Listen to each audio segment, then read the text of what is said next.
So our next author is a youth author. It's a young lady, and she has a book. And when I say young, I mean really young. So I'm not sure exactly her exact age, but I'm gonna find out. Um, I think she's maybe in middle school, but she may not even be in middle school yet. So her name is Layla Lewis, and she has a new book called The Buddy Bench.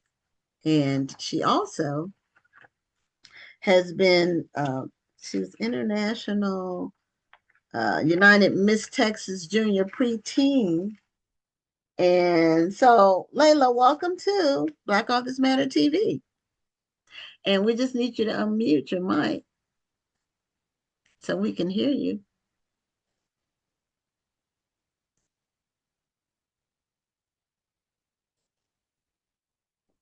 Layla, can you unmute your mic? There we go. So, can you see us? Yes, no.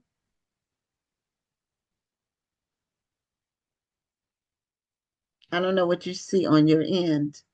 But it looks like the camera and the sound should be on.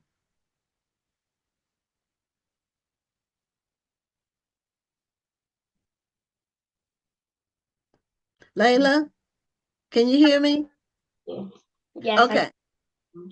Okay. Now you're breaking up. You're coming in and out. Can you speak? Can you talk a little bit just so we can get a bearing on your voice? can you hear me? Can you hear me? Yes. Okay. Yes. Yes. Yes. Great. Wonderful. Wonderful. Okay. And welcome to the show. And congratulations on your book called The Buddy Bench. I see it beside you. And I was telling the audience I wasn't sure of your age. So can you tell us how old you are? I'm 9 years old. 9 years old. Okay, so you're not in middle school yet, I don't think. What age is middle school?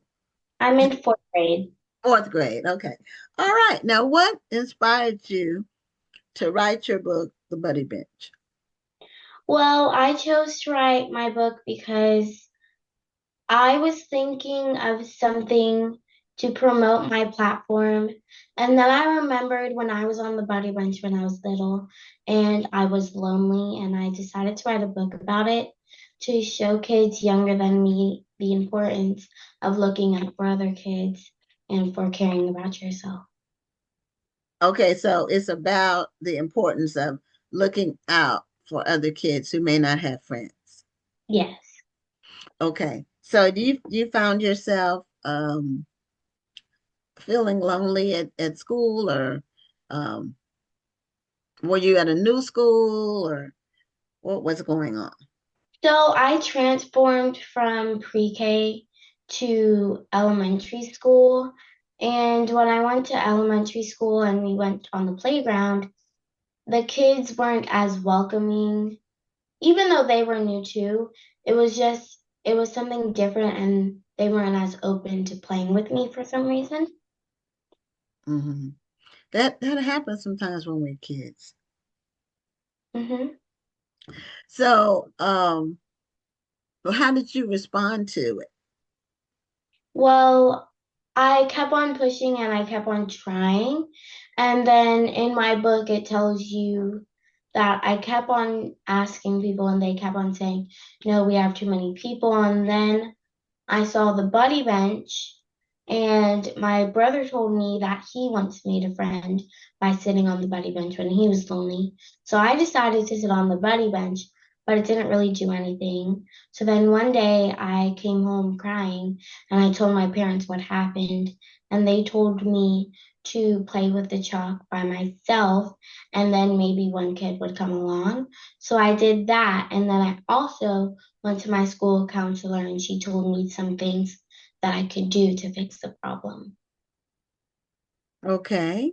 And so now the buddy bench, is that a bench that was already set up at school or the playground for the kids? Was it already called the buddy bench, or was there a bench there and you named it the buddy bench? So it was a bunch, and at my school, there's like a big playground and then there's a small playground. And in the middle of them, it's like this bench and it says the buddy bench and it has like kids like pictures of kids on it. So it's Okay. called the Buddy Bench, and I sat at that bench that is called the Buddy Bench. Okay. All right. Well, um, I like your cover very much. It's very colorful, and that's symbolic of you on there, I'm assuming. You sitting there on the buddy bench and kids playing around you. Now, when you said chalk, what were you doing with the chalk? What So my father taught me this game, and you are it's I forgot what the game is called, but it's like you draw blocks and then you put numbers inside of them. hopscotch? Yeah, hopscotch. I used to play that as a kid. Yeah, and he taught me to bring dice, and he said to roll the small dice, and whichever number it says, that's the number that you hop to. Okay, yeah, we did the same thing, but we used rocks. We didn't have we just used the rock. So and I think the rock, it's been so many years I can't remember exactly, but I drew it in chalk in my um our driveway at home. And that's where I used to play hopscotch. We didn't really play it that much at school that I remember. But I'm glad to hear that people are still, that game has still got life to it, that people are still, hopscotch is a fun game you can play by yourself or with other people. Yes. So now, what's your favorite subject in school? I like math. I just feel like math is my favorite subject really, but other than that, math is something, it's really hard, but it's something that everyone can really do. And I just feel like there are so much parts of it. There are so much parts that you can do. And what I mean by that is you could do addition or subtraction, multiplication or fractions. I just feel like there's some part of math that you're probably gonna love. Okay, a lot of people, say math is the hardest subject. I used to like math and English, but not science as much. I was okay at it, but it wasn't my strong suit. English first, and then math. So now, have you shared your book with your classmates, your teachers at your school? Yes, one day my school counselor came to my class and she read the book to my class. And I explained why I wrote the book. And my teacher introduced my book to the class. Oh, okay. And what was their response? What was the response of your classmates? Their response was they weren't very surprised because of how I am. Um, so it was just like a typical type of response, like, okay. They didn't really they didn't really care, but I don't think they realized that that's very surprising. Well, it is for someone your age to have a published book with the story that they idea that they came up with themselves. So who illustrated the book for you? A studio illustrated it. I don't remember the name of the studio, but a studio um a studio illustrator illustrated it. They did most of the pages.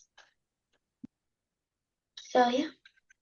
So how did you um, tell them what picture to go with the words that you had written?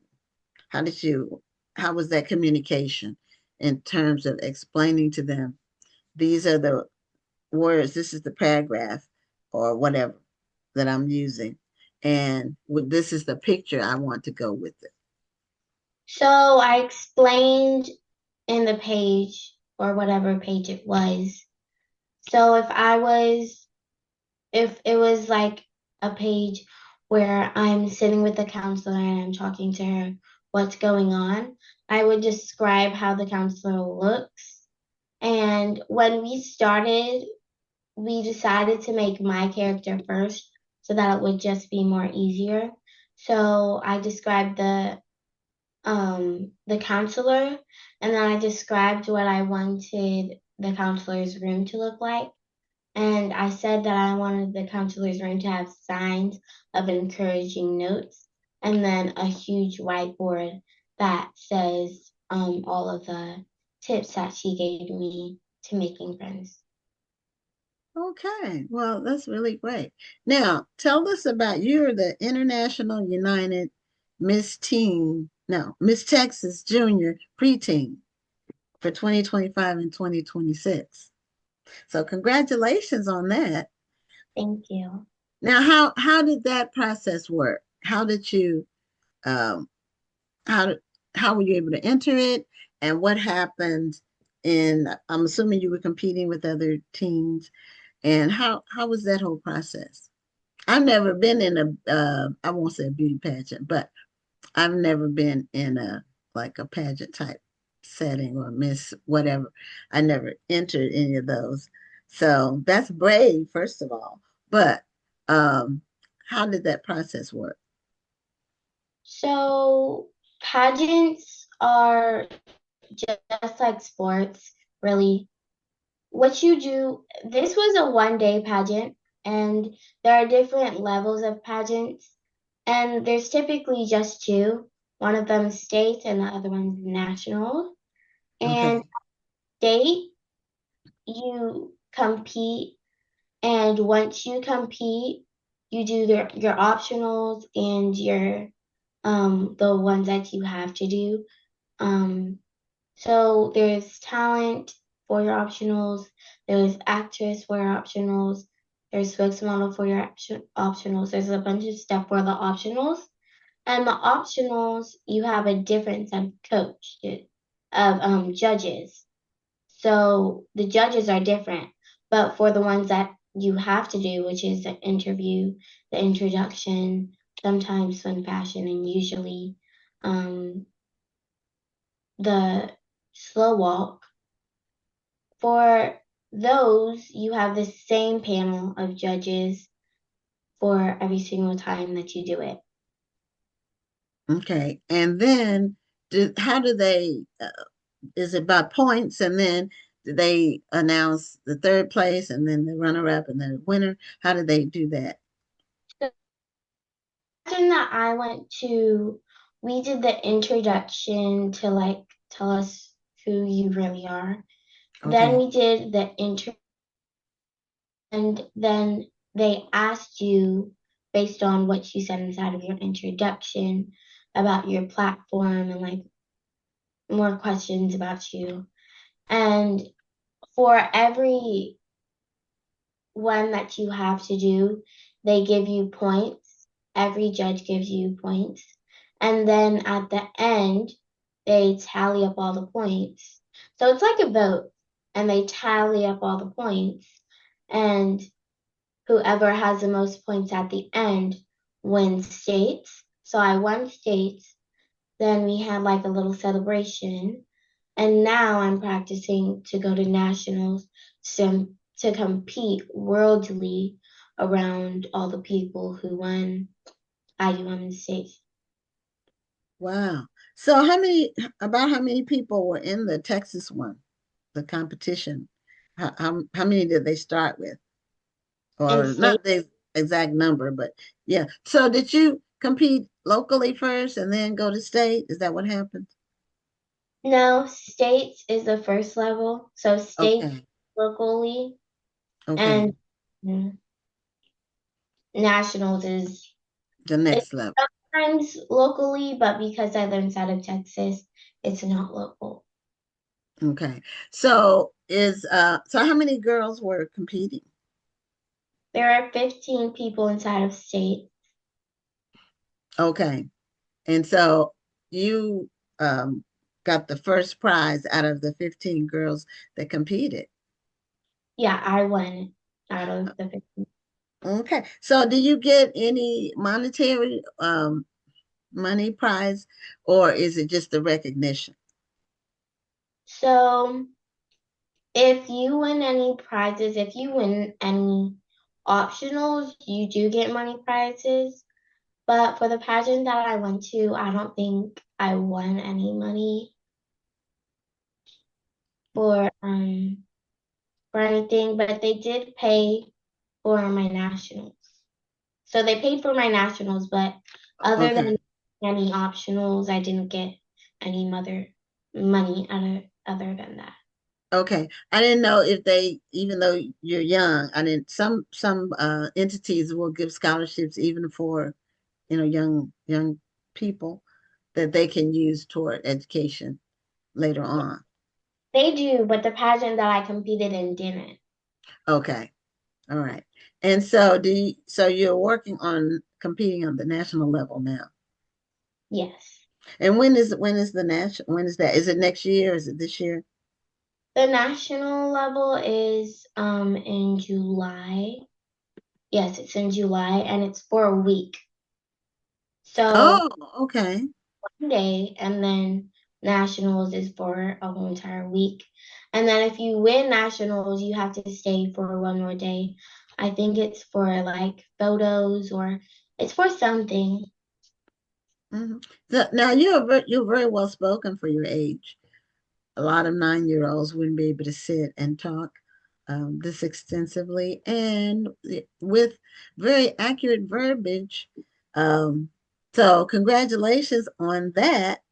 Thank you. And so, what do you do? What are your plans? Have you thought about what you want to be when you grow up, or have you thought along those lines, or are you just now just being a kid and just seeing what happens as time goes on? So at this point, I'm gonna be honest, I really don't know what I want to be when I grow up. I started as having my plans out, and at the school year, I would be a teacher, and at the summer, I would be an actress. But right now, I'm not really sure because there are so much things coming to my head. Because now I want to be a pageant coach. I want to be a pageant judge. Now I want to be a teacher for theater. I want to be a teacher for math. I still want to be an actress. I want to be a singer. There are so much things that I want to be now. So right now, I feel like my head is just towards nationals and towards being a kid. Okay, well, you are very ahead of your time and very mature because a lot of grown-ups don't can't figure out how to narrow something down to two things. They try to do too many things at one time, and it's difficult to do multiple things and be good at them. We normally have to focus on something so we can spend more time. What they call it honing our craft, meaning getting better at what we do. So you're very mature for your age now. You have siblings? Yes, I have two siblings. I'm the middle child. I have an Okay. older brother and a younger sister. Okay. And how old are they? My older brother is 11 Okay. and little sister just turned 4. Okay. So I was in the middle too. Although there were four of us, so there were two of us in the middle. And sometimes those middle kids, they work harder because they feel like they uh, are competing with the older ones. Do you feel like that sometimes? Sometimes, but not mostly. Mostly you're just trying to do what you like to do. Actually, mostly I just like to play with them both. My little sister, very playful and very silly. And her name actually means happiness and joy. And that makes a lot of sense because she's just a bundle of joy. Oh, that's so sweet for you to say that. So, now I'm looking at your bio, and you are also in the Girl Scouts. Yes. So, tell us about your journey in the Girl Scouts. Are you a brownie? Are you the brownie level? I was a Girl Scout too, so that's why I have a lot of similarities. Back in the olden days, as I say, we used to go door to door selling cookies.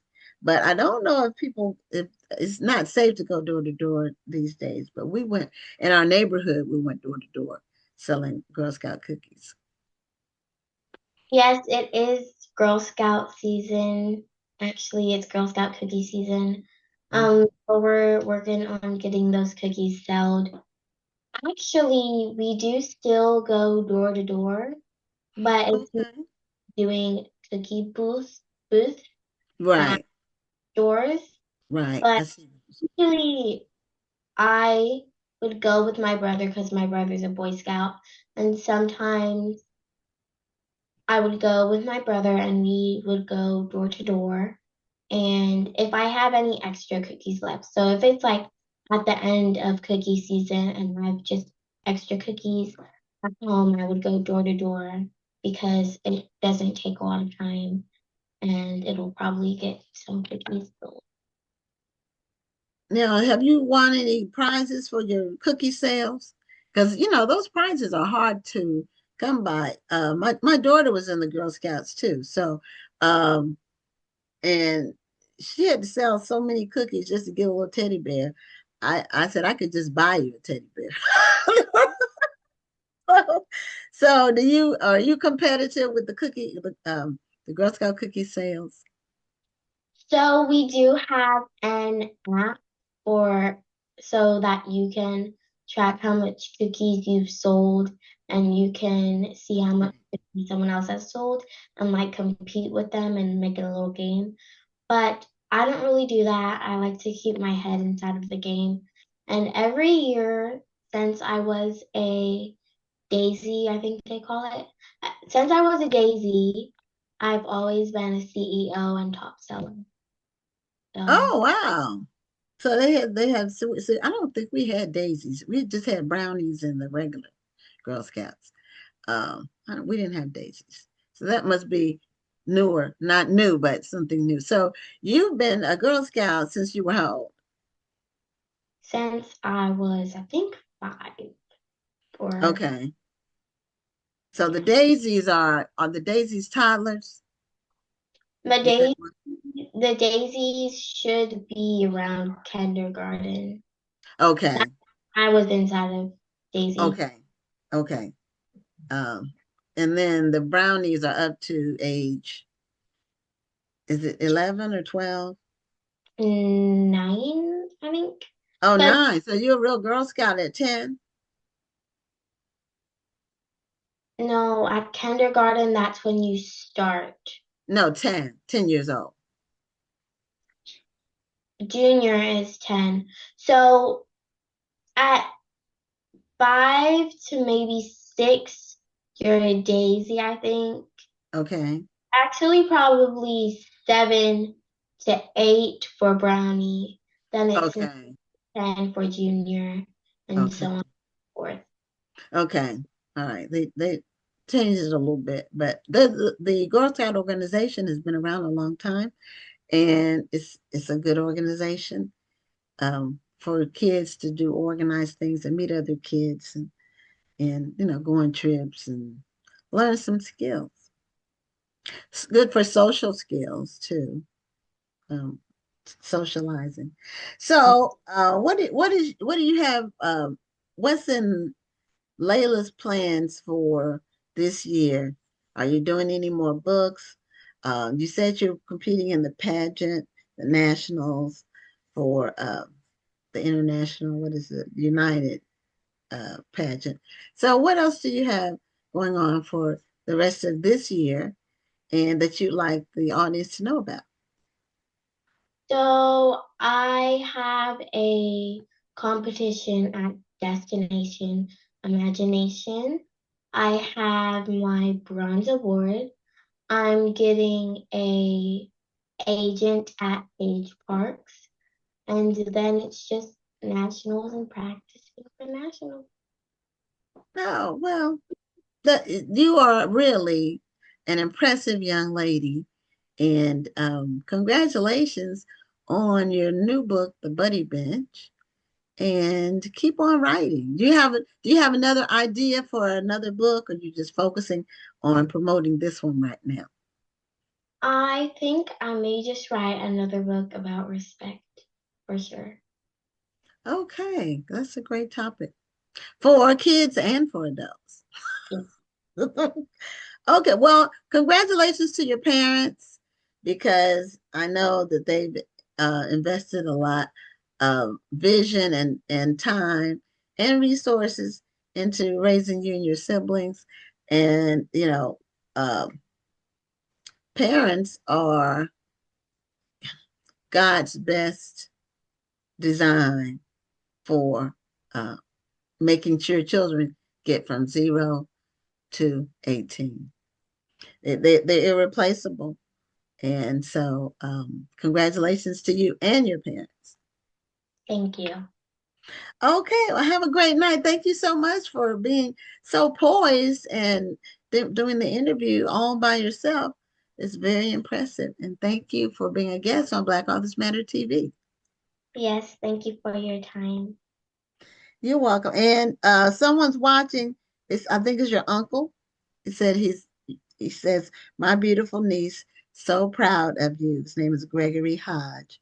And one of our other viewers, Brittany Baez, says she is so well spoken, and I agree. That's what I had mentioned. You're so very articulate for a 9-year-old. Thank you. Thank you, Auntie and Uncle. Okay, okay. All right. Have a great night. You too. Okay. Bye bye. Bye.